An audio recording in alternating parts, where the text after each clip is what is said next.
Good morning. Today is March the 22nd. It's on a Sunday. It's raining today. You probably figured this out. We're not having church today. It's not because it's raining. It's just because of the coronavirus. We're trying to keep everyone safe. And so I'm just going to share some words with you today. I have a nice shirt on today, but I'm still wearing my sweatpants. First time I ever delivered a Sunday morning in sweatpants. Just a thought for you today. I want to spend a couple things, just house cleaning things real quickly. As I said, we're not having church today. Also, the deacons are not going to come to your door with the offering plates today. So please be responsible. Please continue to be obedient to your Lord and Savior. I share this video as a tool to maybe encourage you, to love on you.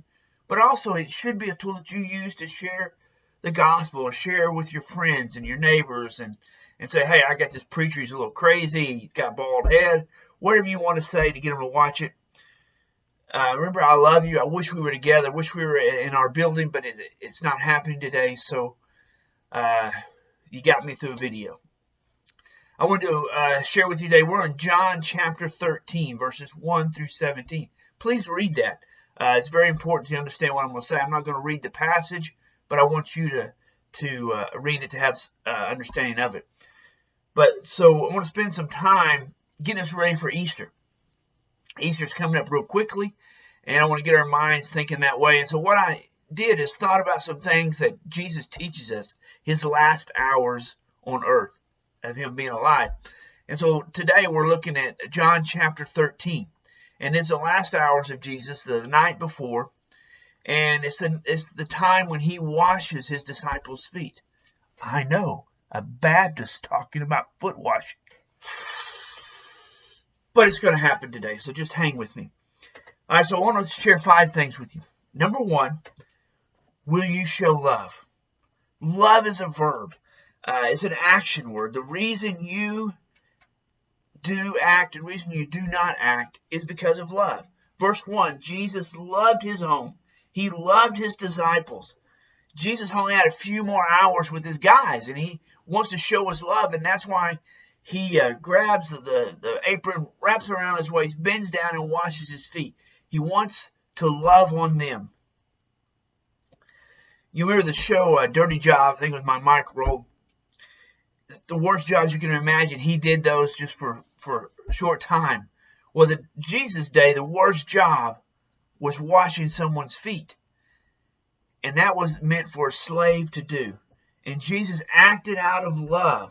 Folks, the reason we do what we do as believers should be out of love. 1 John 4:19, it says, we love because he first loved us. You know, I know this virus thing is kind of scary, but the other day I had a guy walk over to me, and I didn't yell, hey, 6-foot rule, dude.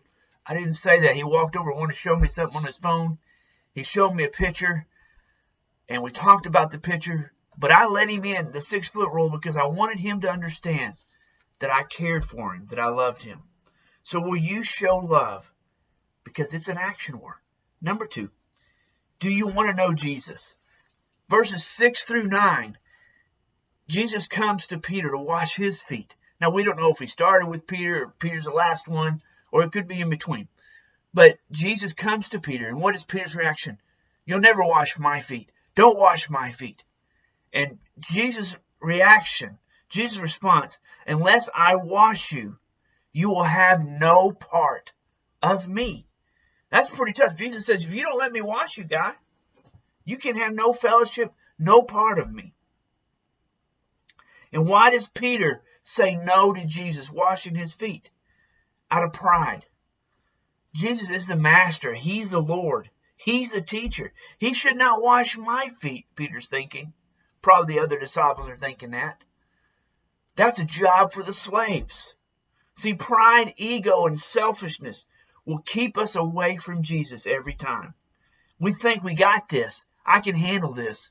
But folks, I want you to understand, we need Jesus. We need him to wash us up. I remember this story back in the kind of the cowboy days. A guy named Uncle Zeke, he was walking through town, and he came upon a blacksmith shop. Well, in that shop, a blacksmith was shaping a horseshoe and pounding it out, putting it on fire, and throwing it down on the sawdust to let it cool. Well, Uncle Zeke walks in, grabs that horseshoe, picks it up, looks at it, and drops it real quickly. And the blacksmith kind of joked and said, "Was it hot, Uncle Zeke?" And Uncle Zeke said, "Nope, I've seen a horseshoe before." Uncle Zeke was a very prideful guy. Wouldn't want to admit that it was hot. I think we're the same way sometimes, aren't we? Will pride and your ego keep you away from Jesus? Or will you humble yourselves and let the Master clean you up? The only way you can know Jesus, the only way you can have a part of Jesus in your life is to let him wash you. All right, number 3. Action will get attention. Jesus did not just teach his guys first. He did an action. He bent down, washed their feet as the disciples were laying on their sides. I know you've heard this phrase before. Action speaks louder than words. Something about action will unplug people's ears. It will soften their heart. But people are more ready to listen when you show an action first. Jesus gets up and does a little basin theology. That means he takes a basin full of water, washes the disciples' feet. He gets their attention. And then he says in verse 12, "Do you understand what I have done for you?" At that moment, every disciple's eyes were focused on Jesus. And then at that point, Jesus could share with them. Just remember, if you're trying to get someone's attention, you may have to do it through some kind of action. Don't just talk to them. Do the action first. And then maybe their ears will be open to listen. All right, number 4. Will you follow Jesus' example? Jesus is clear. Follow my example. Does that mean that we need to go out and wash people's feet? No, doesn't mean that. Thank goodness this is a video that I don't have to show someone how to wash someone's feet. I guess that's one good positive thing about video. And besides, some people's feet are nasty. I want to share this story with you. Maybe my kids won't see this, but I remember one time that they were playing ball. Just got through playing with the ball game, and we were going home. We put their bag in the trunk, their shoes in the trunk. Folks, it got so bad that they started stinking so bad because of their shoes. I actually pulled over at a gas station, threw their shoes away, and went the rest of the way home with the windows rolled down. I mean, not that your feet stinky. No, not yours. I'm saying some people's feet are nasty and stinky. So no, we're not going to start foot washing at Hickory Hill Baptist Church. But we do need to serve people. The master and teacher gave an example in verse 15. He says, that you should do as I have done. Jesus became a servant, a slave, and washed their feet. Jesus says in a chapter earlier, in John chapter 12, verse 26, whoever serves me must follow me, and where I am, my servant also will be. My Father has honored the one who serves me. Will you serve? Will you follow Jesus' example? Paul says in Philippians chapter 2, verse 5, your attitude should be the same as that of Christ Jesus, who being the very nature of God did not consider equality with God something to be grasped, but made himself nothing, taking the very nature of a servant, being made in human likeness.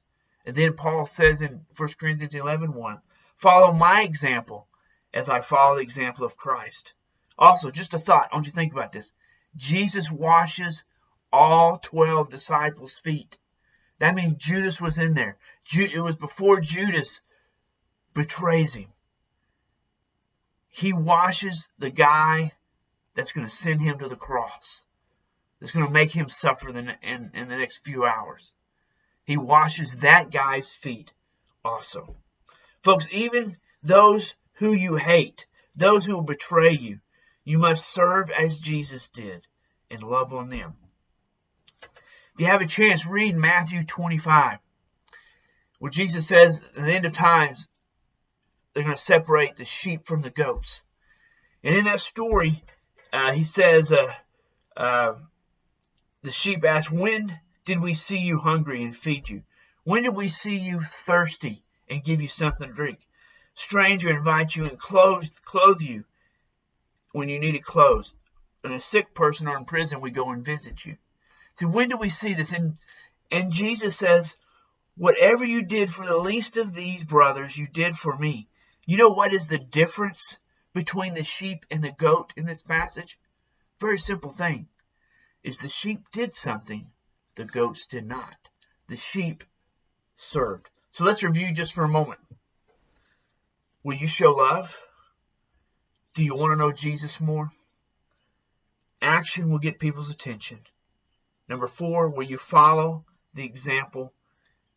Be a servant. And number 5, the last one, do you want to be happy? I know this is a dumb question. We all want to be happy, and we live in a scary time right now with this virus. Yes, preacher, I want happiness. Well, in verse 17, Jesus is clear. Now you know this. You'll be blessed or happy if you do it. Did you get that little condition word, if? The little if word. You know, one of my kids this past week had a stomach ache. Oh, no, they did not have the virus. But what they did do is they ate 20 Hershey Kisses, chocolate Hershey Kisses, and just popped them in like candy. I guess it is candy. And they told me, man, my stomach hurts. I just stopped feeling very good. Well, if you eat 20 kisses at a time, yes, it could cause some issues. Jesus says, if you do these things, you will be happy or you'll be blessed. In the Gospel of John 15, Jesus is telling us that we must remain in Him. By remaining in Him, that we will bear much fruit. Showing fruit illustrates that we are His disciples. And then in verse 11, He says, I have told you this. I've told you need to remain in me, so that my joy may be in you, and that your joy may be complete. He said, I tell you these things that you remain in me and obey me, and you'll have joy. If we follow Jesus as servants and do what He did, His joy will be in us. I don't understand this. I really don't. But I do know this. The fruit of the Spirit is also joy in Galatians 5. The only way for this fruit to manifest is by remaining in Jesus Christ. So in verse 17, if we do these things, that if we serve people, we'll be blessed and be happy. So Jesus washed some feet. So what did we learn? Number 1, we need to act out of love, to show love, the love of Jesus to people. Number 2, knowing Jesus is by serving. Jesus tells Peter, you want part of me? If you want to know me, if you want to have fellowship with me, you need to let me wash you. Number 3, you want to get someone's attention? You may have to do action. Number 4, will you follow Jesus' example? Will you be a servant? Will you serve people? And number 5, do you want to be happy?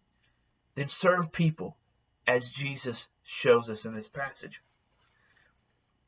When World War II was going across Germany, this one little town was hit. Right in the middle of this town was a statue of Jesus with his arms out like this. And it's kind of the center point of the town. Well, a bomb hit close to it and just blew the statue up to pieces. Well, a person grabs all the pieces of the statue they could find and went off and buried it. And after the war went through the town, they got out and they put all the pieces back together. And Jesus' statue like this. And the only 2 pieces they couldn't find are the hands. They couldn't find the right hand and the left hand. And that just made the people distraught. They didn't know what to do. They said, we can't have Jesus without any hands. They said, you know what, tomorrow we'll meet back here at 9 o'clock and we'll try to figure this out. We may have to order a new statue. I don't know what we're going to do. So the next day, they come to the little statue. But that night before, someone put a sign up and says, we are His hands. And the people read that and says, you know what? That fits. We are Jesus' hands. Folks, we live in a strange time. People are troubled. They're uncertain. They're confused. All because of this virus. They need to see Jesus. We are the hands of Jesus. That may cause you to break the 6-foot rule. The bubble to show the love of Jesus to someone. Well, preacher, I may get sick.